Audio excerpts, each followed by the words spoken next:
Bum, 2, 3, that dum, and bum, and 1, that dum. I'm Matt Glandorf, and I am the Artistic Director of Choral Arts Philadelphia. And I'm very excited about our upcoming festival of Britten's music.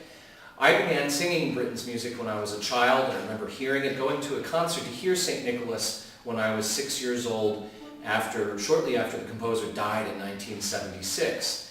And I was always particularly struck by his music and how evocative it was. And what I particularly love about Britten's music, and Saint Nicolas in particular, is how it is written for professional and amateur musicians to come together and have a great experience and a great time. 1, 2, 3, 1, 3, 1, and 1. Yes, you're gonna wait for the 1. My experience with Matt has been very, very interesting and quite a bit fun. He's like really intense, and he gets us with our parts, and we work together very well, and he's a good vocalist and a good pianist. It's kind of weird to play without a choral part, and as we're playing he's like singing the parts, and we get to know the parts a little bit more better. The harmonies and the dissonance in the piece is really interesting. I mean, like, I can't really relate to it, but at the same time I can, because I can feel the music, almost like feel the music as a whole with the whole ensemble. So I guess that's really good.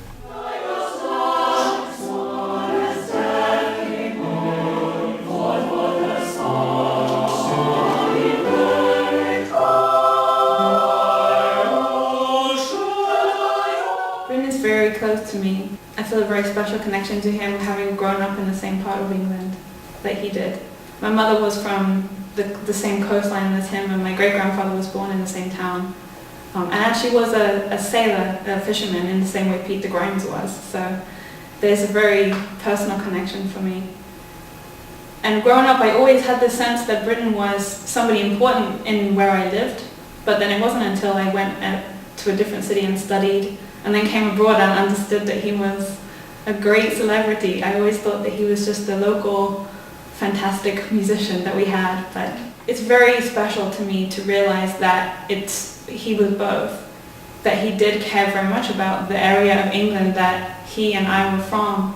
I mean, he did things like found an incredible music festival in a tiny town that nobody had ever heard of. Aldborough was just a fishing village, until he decided that he wouldn't found another festival in London or Manchester or another big city, and he would create something beautiful for the people that live where he grew up, and that they need music too, and they need the highest possible level, and they need beauty, and there can be beauty and there should be beauty everywhere.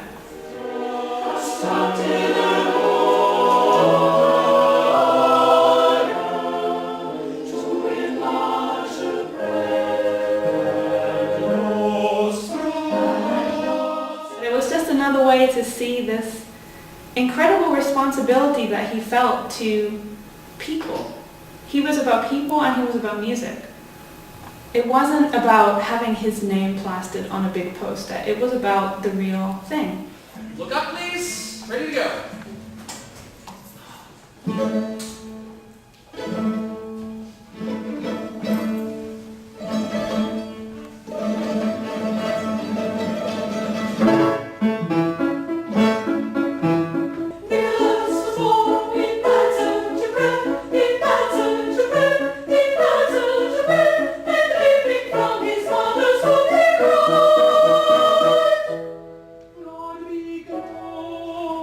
I feel that he was one of England's finest composers of the 20th century.